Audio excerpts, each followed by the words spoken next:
Buenos días.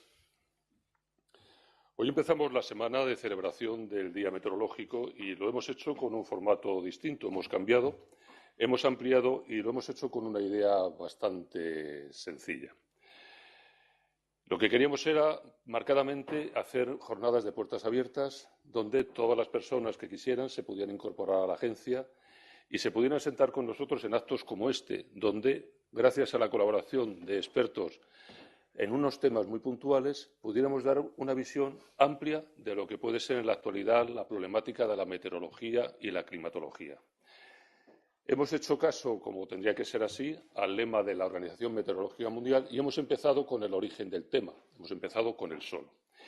Y hoy tenemos el gran honor de que dos personas nos hagan una visión del sol desde dos componentes quizá un poco diferentes.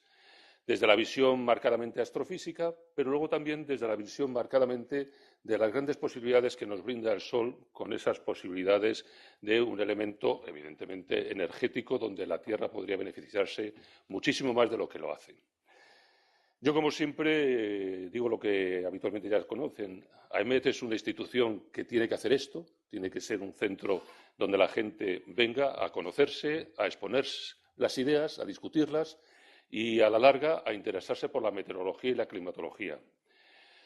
Como en otras veces, siempre lo digo, AEMET está encantado de poder tener las puertas abiertas y que todos ustedes tengan aquí un foro donde puedan escuchar, puedan preguntar, puedan discutir, podamos aprender todos.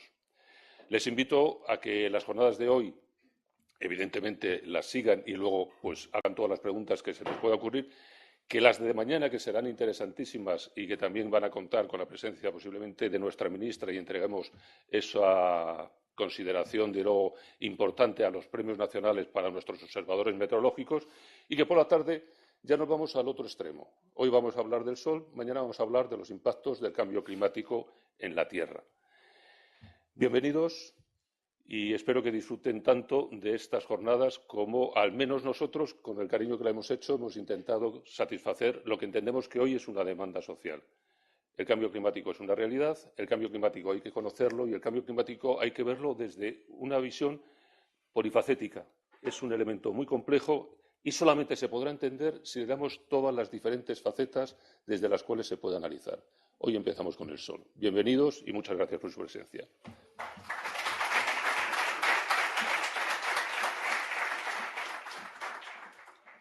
Buenos días a todos. En primer lugar, contamos con la presencia de don Jorge Sánchez Almeida, profesor de investigación del Instituto Astrofísico de Canarias, que ha trabajado en varios campos de la astronomía, como el fondo cósmico de microondas, la polarimetría, la magnetometría solar, la física solar, la formación y evolución de galaxias, así como en el análisis de grandes bases de datos. Es autor de unas 200 publicaciones científicas que incluyen más de 100 artículos en revistas especializadas, así como la edición de 4 libros. Se licenció en la Universidad Complutense de Madrid, realizó el doctorado en la Universidad de La Laguna y el postdoctorado en el High Altitude Observatory en Boulder, en la Universidad de Colorado. Durante su carrera científica ha pasado periodos en universidades y centros de investigación de Estados Unidos, como la Universidad de Chicago, en la de Boulder, de Colorado, en la de Santa Cruz, en California, así como en Inglaterra, Alemania, Holanda y China. Tiene experiencia como profesor de óptica y magnetometría solar y ha supervisado 5 tesis doctorales, así como varios trabajos de fin de máster en física solar y astronomía extragaláctica. En 2018 publicó un libro sobre Juan Valderrama y Aguilar, un astrónomo meteorólogo que vivió entre Madrid y Santa Cruz de Tenerife a finales del siglo XIX. Este observó con tan solo 17 añitos una de las primeras fulguraciones solares detectadas por el ser humano y tuvo el arrojo de enviar a publicar el resultado de su observación a la revista de la Sociedad Astronómica Francesa. Hoy se sabe que estas fulguraciones son fundamentales para entender la relación Sol-Tierra. Don Jorge, un gran divulgador y un convencido de la necesidad de contribuir a la cultura científica de la sociedad, en este día nos va a acercar al conocimiento del Sol, su campo magnético y la Tierra. Cuando quieras, Jorge.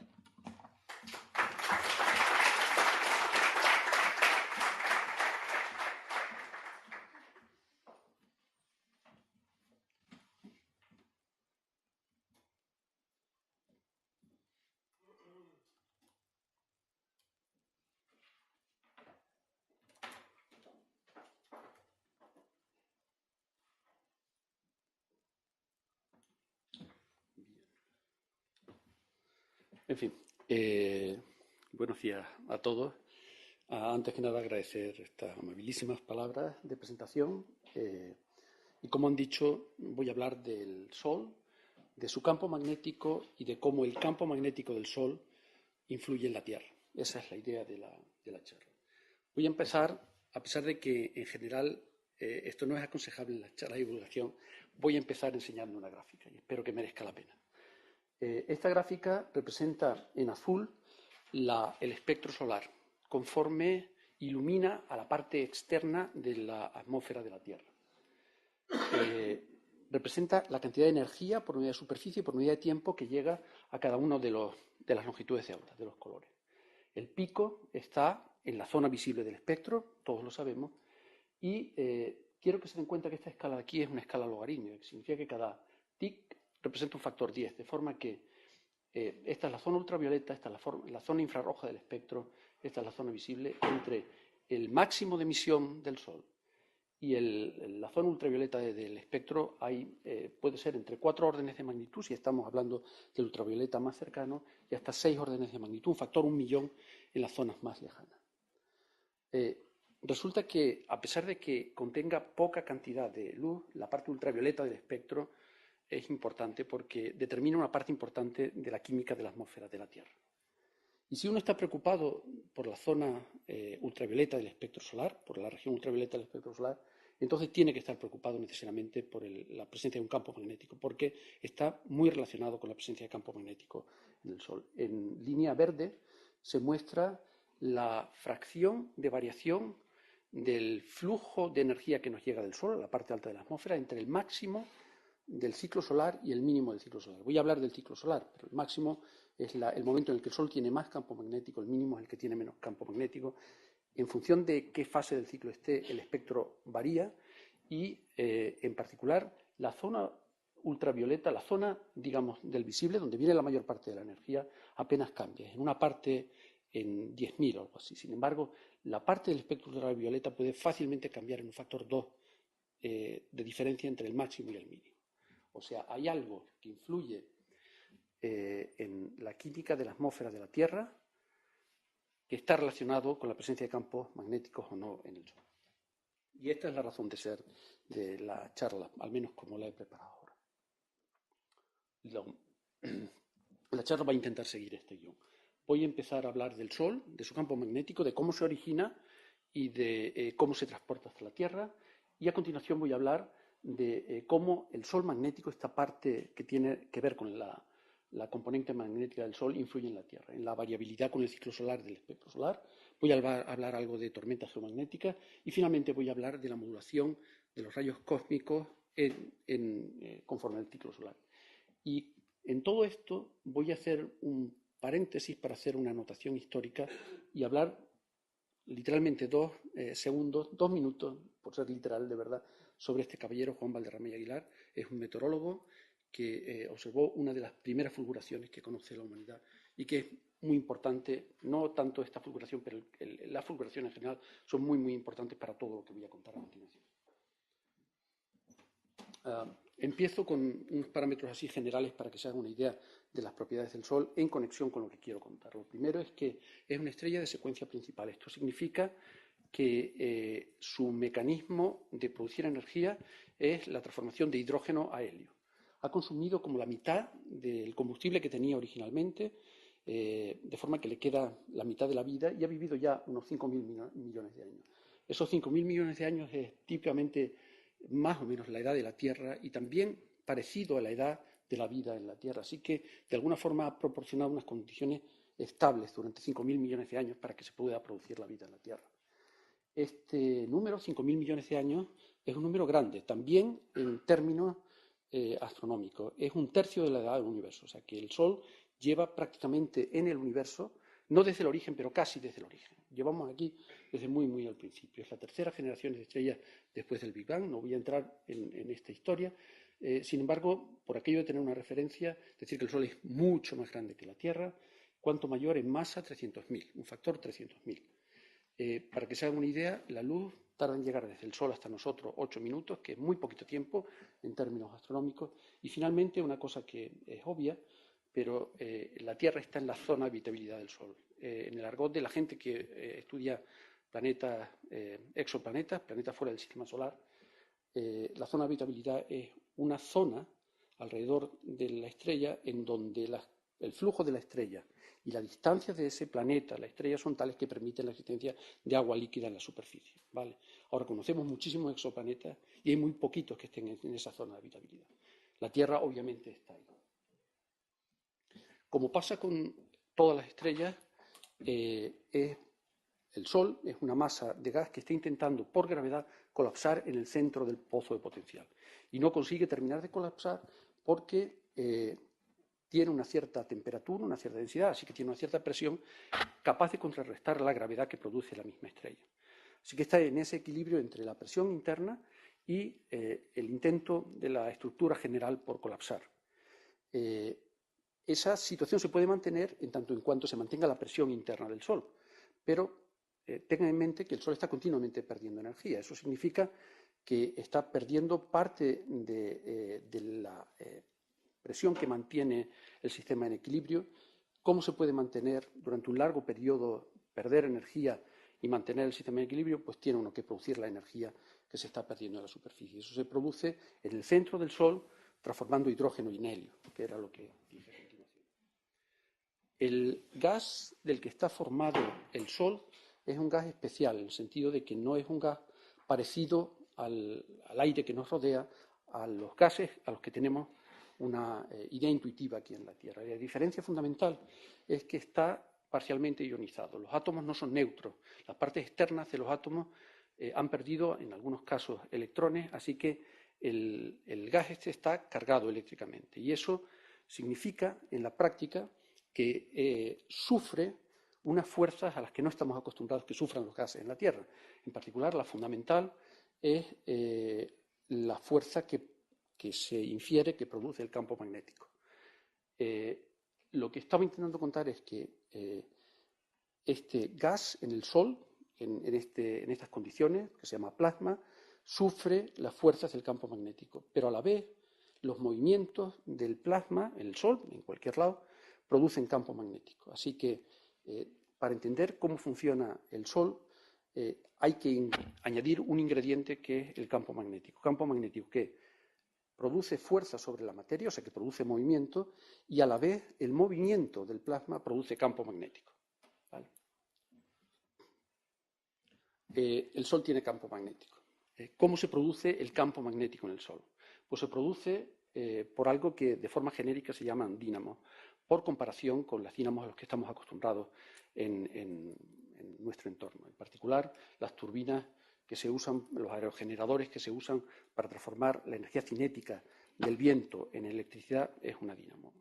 Por deformación, se habla de dínamos como aquel proceso físico capaz de transformar energía cinética, movimiento, en campos electromagnéticos. Eso es lo que produce el campo magnético del Sol. ¿Cómo funciona? Es una cosa más o menos complicada, pero voy a intentar explicar al menos dónde está las dínamos que producen el campo magnético del Sol. Esto es un corte del Sol, esto es el centro del Sol, las partes de fuera, y como he repetido un par de veces, la energía se produce en el interior. Se está perdiendo continuamente energía en las capas externas, y de alguna forma la energía que se produce en el interior tiene que ser transportada a las capas externas. Por la estructura del Sol, el transporte en las primeras capas, digamos la mitad más cercana al núcleo del Sol, es por radiación. Por radiación significa que la radiación se absorbe y se emite, se absorbe y se emite, se absorbe y se emite, y después de un tiempo suficientemente largo alcanza la base de la zona de convección. Y aquí la forma en que se transporta la energía cambia. En vez de ser por radiación, en vez de ser por esta absorción y emisión de radiación, se produce transporte por convección. Por convección significa que uno tiene burbujitas de gas caliente que por el hecho de estar caliente son ligeras, flotan, llegan a la superficie, pierden su energía, se vuelven pesadas, vuelven al interior, vuelven a hacerse calientes, vuelven a la superficie, etc. Eso significa que toda esta zona de aquí está llena de plasma que sube y baja continuamente en el Sol. Bien, las dínamos que producen campo magnético en el Sol operan en la zona de convección. Hay una dínamo a la que genera el campo, el ciclo de 11 años en el magnetismo solar, el que probablemente le suena a todo el mundo, y eso opera en la base de la zona de convección. De alguna forma se acumula en la base de la zona de convección y termina apareciendo en la superficie. Y después hay en las capas superficiales otra dínamo turbulenta que opera no a escalas de decenas de años, sino a escalas de minutos. Voy a hablar primero del ciclo de actividad solar, de la dínamo de gran escala temporal, el ciclo de 11 años del Sol. Esto es una colección de imágenes del Sol tomadas una cada año, desde el mínimo del ciclo hasta el máximo del ciclo, hasta el mínimo siguiente. Es una imagen tomada en una longitud de onda, en un color que es sensible a la presencia de campo magnético. Y durante el mínimo, pues apenas hay estructura en el Sol, en el máximo hay mucha estructura, estas zonas brillantes de por aquí, y el campo magnético vuelve a desaparecer. Eso tiene que ver con el ciclo de 11 años del Sol. Otra forma de ver el ciclo de 11 años del Sol es enseñar magnetogramas, son imágenes del campo magnético. En gris se muestran las zonas donde no hay campo magnético, blanco y negro es que hay campo magnético. Esto es un magnetograma durante el máximo del ciclo solar, cuando hay más manchas solares sobre la superficie solar. Este es un magnetograma tomado durante el mínimo del ciclo solar, cuando las manchas han desaparecido. Esta es la dínamo global del Sol. Hay una dínamo turbulenta que opera a pequeña escala temporal y espacial. Para contarla, empiezo enseñando esta transparencia. Es el Sol otra vez y se ve en manchas, ¿vale? Esta transparencia está aquí para que ustedes hagan una escala de la siguiente transparencia, que muestra una mancha. Y en realidad yo estoy ahora preocupado por el campo magnético que generan estos puntitos brillantes y oscuros que hay por aquí, que se llama la granulación. La granulación no es más que la capa superficial del Sol, donde, digamos, por última vez se transportan cosas por convección. Esta es una película de un trocito del Sol, donde se ve la granulación, estas zonas brillantes, y si se fijan, está variando, ¿vale? Esta secuencia dura en total 1 hora, de forma que estos abrillantamientos y estos movimientos se producen con escalas temporales de minutos. Es granulación. O sea, las partes brillantes de la granulación lo que representan es plasma caliente que viene del interior solar, se para, suelta la energía que lleva y se enfría y vuelve otra vez al interior solar en los intergranules, en las zonas oscuras. Además de la granulación, en esta imagen pueden ver, si se fijan, en las zonas oscuras unos puntitos brillantes. ¿Los ven por todos lados? Bueno, pues esos son pequeñas manchitas que existen por todas partes en el Sol. Se ve muchísimo mejor en esta otra imagen. Es campo magnético producido por la dínamo de la granulación. Y las escalas a las que se crea y se destruye este campo magnético son decenas de minutos. Vamos a pensarlo así. Lo otro, ciclo de 11 años, esto es decenas de minutos. Una parte importante a tener en cuenta para entender la interacción, el efecto del Sol sobre la Tierra, que tiene que ver con el campo magnético, es entender que el campo magnético es una entidad que uno no lo puede generar en un sitio. Si uno genera campo magnético en un sitio, realmente lo está generando en un sitio muchísimo más amplio que el que lo está generando. Una forma de visualizarlo, la forma en que la gente piensa en él, es como si estuviera representado por líneas de campo, se llaman así, y uno puede pensar como en cuerdas elásticas que se pueden estirar, que se pueden doblar, que se pueden retorcer. De forma que lo que he estado contando es que las zonas de convección del Sol son capaces de crear campo magnético, y ese campo magnético no se puede parar ahí, tiene que ocupar también las partes externas de la atmósfera del Sol, que es lo que se muestra aquí. Y en la zona entre la convección interior y estas partes externas de la atmósfera del Sol, voy a llamarla corona o algo así, cambia drásticamente el régimen en el que se relacionan el plasma solar, el gas solar, con el campo magnético. Básicamente, acuérdense que les dije que el plasma podía crear campo magnético y el campo magnético podía ejercer fuerza sobre el gas. El que domine las fuerzas hidrodinámicas, las fuerzas de movimiento sobre el campo magnético, o que domine el campo magnético sobre las fuerzas hidrodinámicas, depende sobre todo de la densidad del gas. Cuando la densidad es muy, muy baja, las fuerzas magnéticas dominan. Y eso es exactamente lo que pasa en las partes externas de la atmósfera solar. Lo que sucede es que en esta zona el campo magnético le dice al gas lo que tiene que hacer. Y este campo magnético está enraizado en una parte donde sucede lo contrario. Es el gas que le está diciendo al campo magnético lo que tiene que hacer.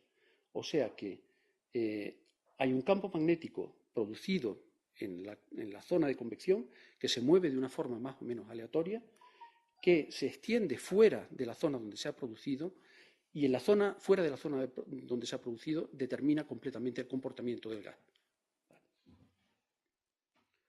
Esta es una peliculita en la que lo que se muestra son estas capas externas en donde domina el campo magnético. Están hechas en un color en donde lo que se ve es la zona esta donde la fuerza del campo magnético domina sobre la fuerza hidrodinámica.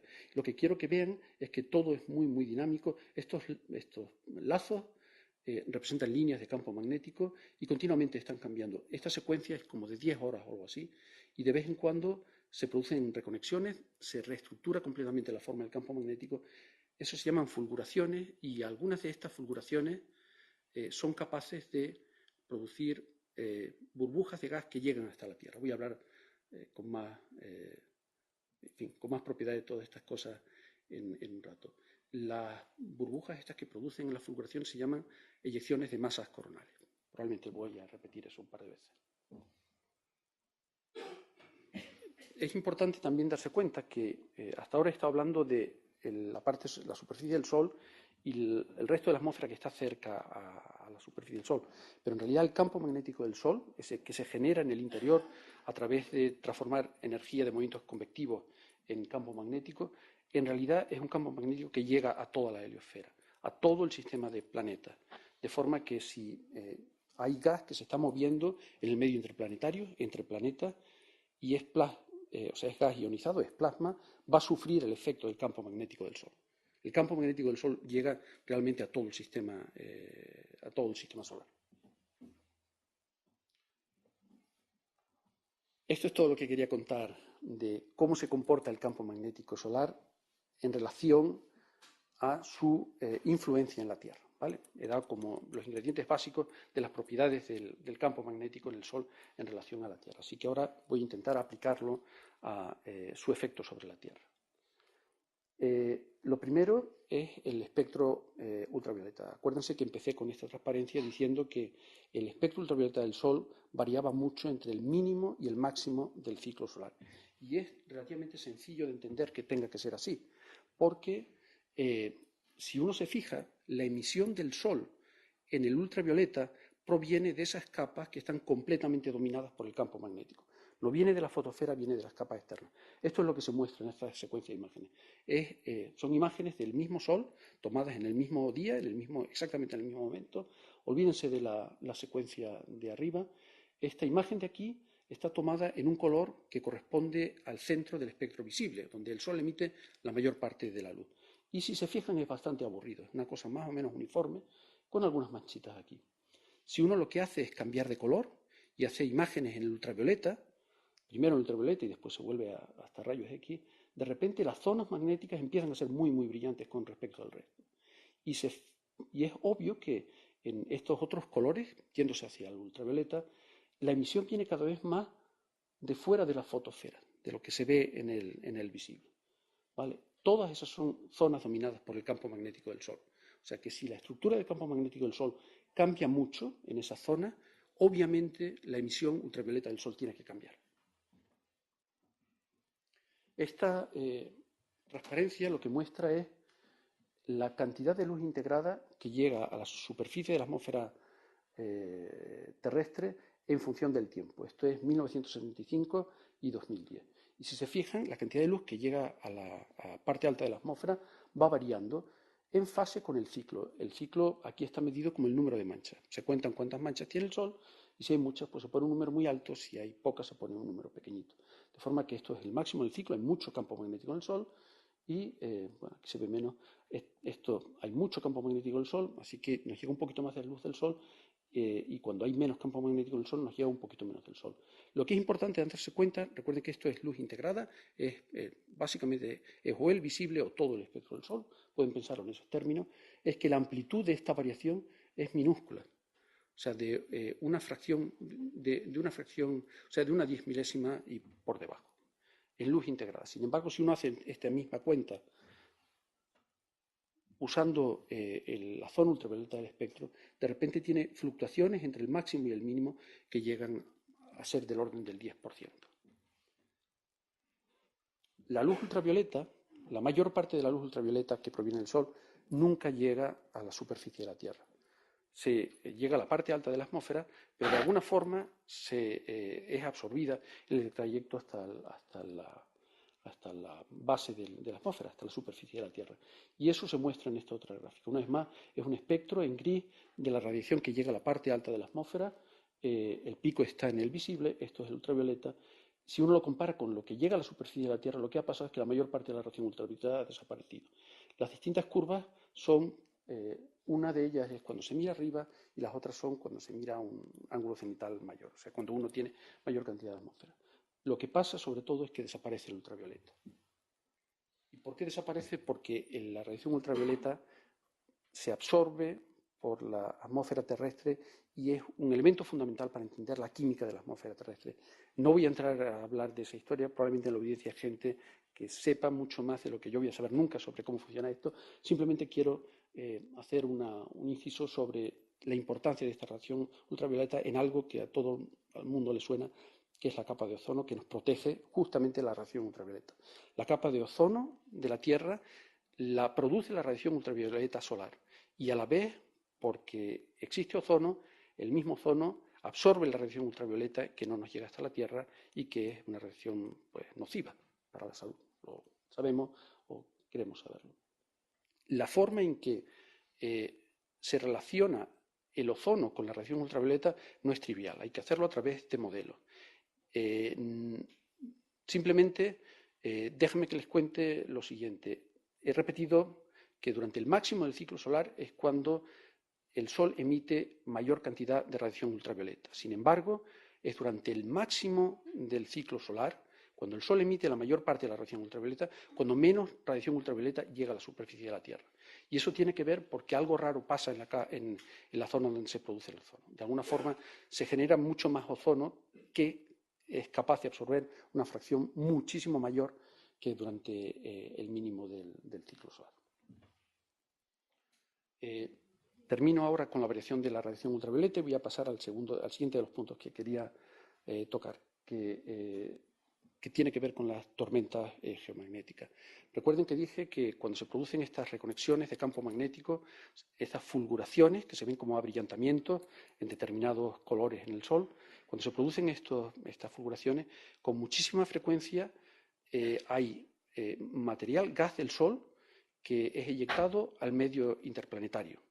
Y si tenemos suerte, de hecho, si tenemos mala suerte, es capaz de llegar hasta la Tierra. Esto es lo que muestra esta peliculita. Esta película está hecha para ilustrar cómo se crean las auroras, pero las auroras es parte de este fenómeno de tormentas geomagnéticas.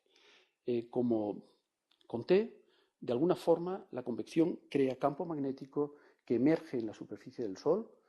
Este campo magnético domina al plasma en las partes que no son la fotosfera, la base de la atmósfera solar. Las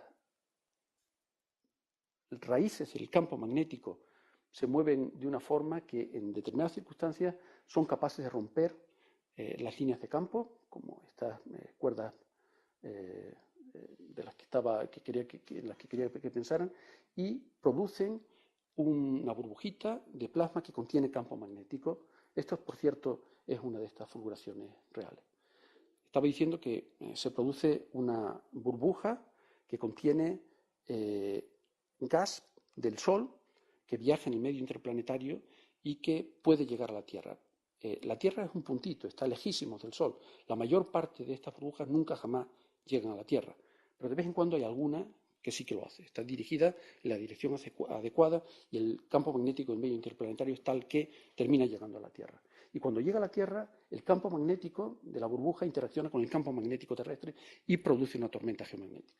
En este caso, las tormentas geomagnéticas lo que permiten, o esta interacción entre el campo magnético terrestre y el campo magnético de la burbuja, lo que permite es que parte del plasma solar termine siendo parte de la atmósfera de la Tierra y, por ejemplo, produciendo la aurora. Aquí es donde voy a hacer este paréntesis para hablar de Juan Valderrama y Aguilar, dos transparencias. Como he intentado explicar, las fulguraciones que se observan en el Sol producen con frecuencia eyecciones de masa coronales que cuando llegan a la Tierra son capaces de producir tormentas geomagnéticas. Bien, la tercera persona que observa una fulguración en el mundo es este caballero, Juan Valderrama y Aguilar, y lo observa desde Madrid, desde la azotea de su casa, en 1886.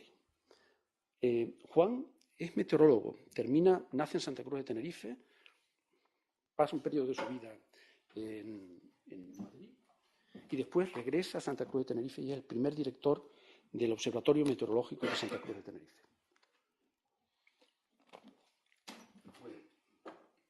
Con 17 años es capaz de ver que algo raro pasa en una mancha, que es una fulguración, y tiene el coraje de enviarlo a publicar a la revista de la Sociedad Astronómica Francesa y el editor Flammarion se lo publica. Esta es una copia de la publicación original.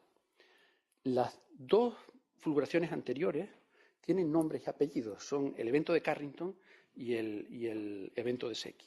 El primero, el evento de Carrington, está asociado, es un abrillantamiento de una zona del Sol, está asociado un par de días después con una tormenta geomagnética en la Tierra. El segundo no está asociado.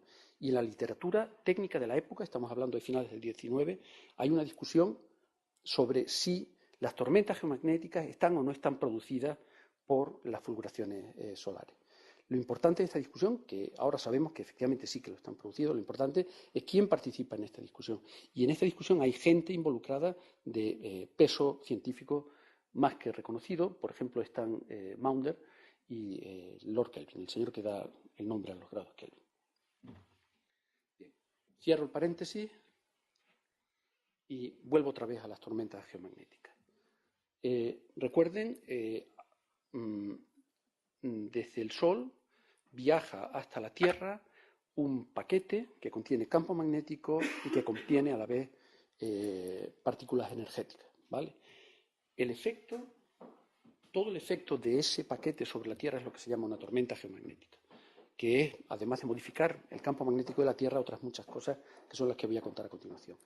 Antes de empezar a contar lo que produce, es importante que se den cuenta que tormentas geomagnéticas han existido siempre, pero nunca hemos sido tan vulnerables a las tormentas geomagnéticas como somos en la actualidad. La razón es que la tecnología de la que dependemos ahora es sensible a las tormentas geomagnéticas. Antes no teníamos esa tecnología y no nos importaba realmente mucho lo que pudiera pasar. Ahora sí, las tormentas geomagnéticas pueden destruir líneas de alta tensión, la ionosfera que se usa para comunicaciones, por ejemplo, de aviones, la deforman y eso produce problemas con la comunicación con los aviones. Dejan de funcionar bien los GPS, causan problemas en satélites que pueden ser desde aumentar la densidad del aire de forma que caigan antes de tiempo hasta las mismas partículas asociadas a la eyección de masa coronal pueden estropear el hardware del satélite o crear corrientes dentro del satélite que lo estropeen. Paso de esto, son partículas energéticas, eso significa que tienen potencial de producir mutaciones en nuestro DNA, así que son fuente de cáncer. Eso vale para los viajes espaciales, para los astronautas, pero vale también para la gente, los pasajeros de vuelos que pasen por los polos. Y finalmente pueden modificar el flujo de rayos cósmicos que llega a la Tierra. Y con esto me da pie a hablar del último de los puntos muy brevemente que quería contar, y es la modulación del flujo de rayos cósmicos que llega a la Tierra por el ciclo solar. Los rayos cósmicos son partículas energéticas que llegan al sistema solar de fuera del sistema solar, producidos por explosiones de supernova, por explosiones de estrellas, por agujeros negros, etc. Nos vayan en todas direcciones. Son partículas energéticas que, como pasaba con las partículas asociadas a las eyecciones de masa coronales, también potencialmente pueden afectar a nuestra salud. Conviene saber que existen y tener conciencia de los riesgos potenciales que conllevan. Este flujo de partículas que vienen de fuera del sistema solar está modulado por el ciclo de actividad solar. ¿Cómo es eso? ¿Cómo puede ser que el flujo de partículas de los rayos cósmicos sepa del ciclo de actividad solar? Tiene que ver porque, una vez más, es plasma. Y recuerden que el medio interplanetario está lleno del campo magnético que genera el Sol. Durante el máximo del ciclo, de alguna forma, el campo magnético solar nos protege de la lluvia de rayos cósmicos. Nos protege mucho más durante el máximo que durante el mínimo, de forma que haya muchísimos más rayos cósmicos que lleguen a nosotros durante el mínimo del ciclo solar que durante el máximo. Bien. Y con esto termino lo que tenía pensado contarles y permítanme usar el último minuto de la charla para hacer un resumen de lo que les he contado. El Sol tiene campo magnético y su campo magnético lo notamos en la Tierra. El campo magnético del Sol está producido por las capas externas convectivas. Es parte de la energía de la convección que se usa para producir campo magnético. Las capas más externas del Sol están completamente determinadas por el campo magnético del Sol. Y esas capas externas son muy importantes porque de ellas proviene la radiación ultravioleta o la materia que se eyecta y llega a la Tierra. Les he contado que la radiación ultravioleta determina una parte importante de la química de la atmósfera terrestre, así que hay que tenerla en cuenta, en particular la formación de la capa de ozono. Las eyecciones de masa coronales, materia que produce el Sol, que llega a la Tierra, algunas veces producen tormentas geomagnéticas con todos los problemas que eso conlleva.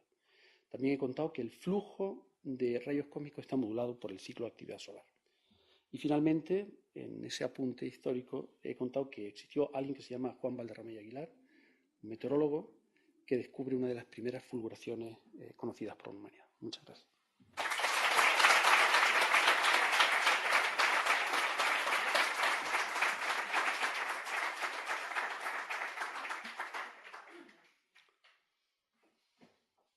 Muchas gracias. Pasamos ahora a un turno de preguntas.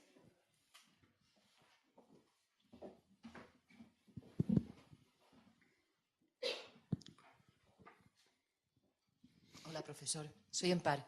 Me ha encantado. Quisiera hacerle una pregunta. ¿Habéis notado ahora en el ciclo 24 que la heliosfera y la heliopausa, al estar menos densa, han entrado más rayos cósmicos? No soy capaz de contestar esa pregunta directamente. ¿Vale? Yo trabajo sobre todo en el Sol. He estado dando una visión global de cuál es la interacción. Los detalles soy incapaz de darlos. ¿Vale? Vale, gracias.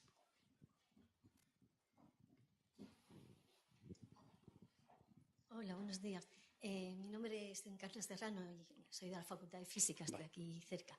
Mira, tengo una curiosidad y es sobre el ciclo, sobre la disminución del máximo en los ciclos solares que se ha observado que en el penúltimo y en este último en el que estamos cerrando se ha observado una disminución en el máximo. Mi curiosidad es si sabes si esta tendencia se va a mantener durante X tiempo o si podría ir a menos o algún comentario al respecto. Vale, el comentario que voy a hacer es así. Bueno, ¿termino o respondo? Es sobre la disminución que se observa en el máximo de los ciclos solares en cuanto al número de manchas solares. Se veía muy bien en la transparencia que nos has puesto en el penúltimo. Sí, lo he entendido. Voy a intentar contestarte. Lo que está preguntando es, no todos los ciclos solares tienen la misma intensidad.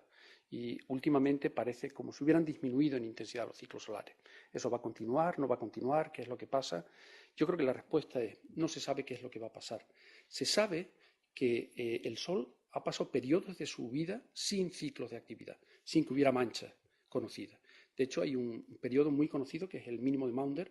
Un poquito después de que Galileo viera las primeras manchas en el Sol se pasó casi 100 años sin que hubiera manchas en la superficie. y después volvieron a aparecer, ¿vale? Y hay otros ciclos, otras disminuciones y crecimientos.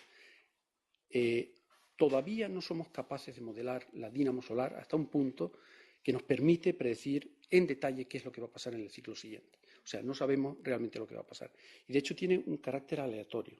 O sea, puede ser que crezca o puede ser que no crezca. La historia es que esa disminución es una pequeña disminución comparado con otras disminuciones que se sabe que han existido. O sea, que puede ser que disminuya o puede ser que no.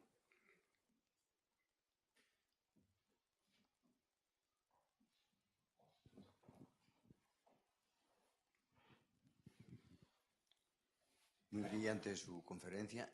Quería preguntarle si sabe, a tenor de lo que acaba de mismo decir, ¿qué influencia ha tenido esos periodos en los que no ha habido manchas solares en el clima de la Tierra? Una vez más, voy a hablar de cosas que yo no soy experto, o sea, yo no sé, pero he oído hablar a la gente de este tipo de cosas. Y efectivamente hay correlaciones que muestran que, por ejemplo, durante el mínimo de Maunder, esa etapa de 100 años sin mancha, coincide con la pequeña glaciación, con la pequeña edad de hielo, se llama en Europa. Exactamente cuáles son los mecanismos capaces de producir esos efectos a gran escala a partir de pequeñas modificaciones pequeñas o no tan pequeñas modificaciones del espectro solar. Una vez más, yo creo que no estamos en disposición de ser capaces de modelar en detalle. No sé si estoy contestando la pregunta.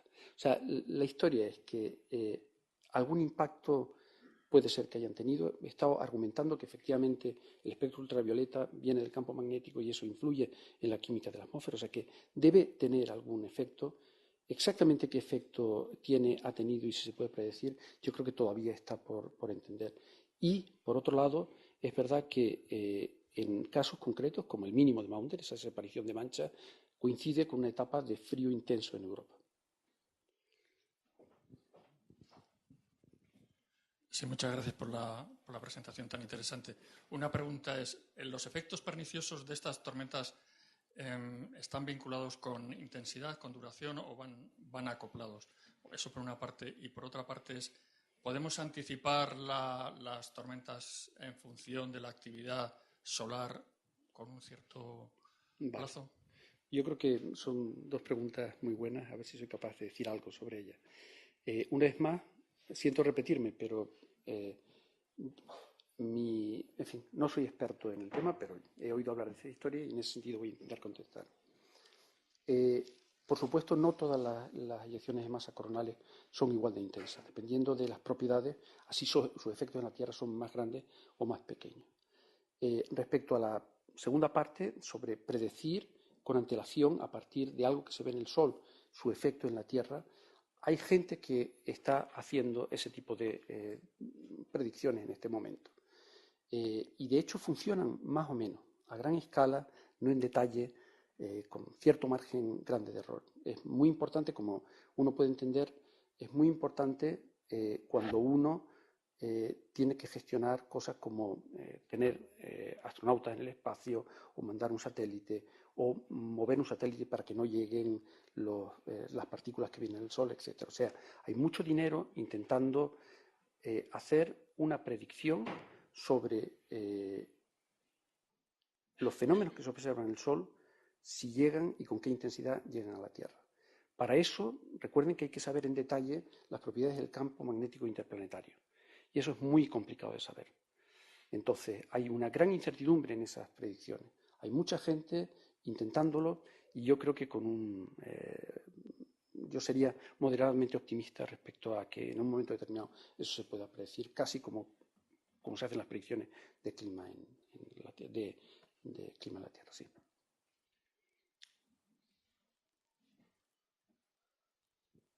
Parece que no hay ninguna pregunta más. Muchas gracias.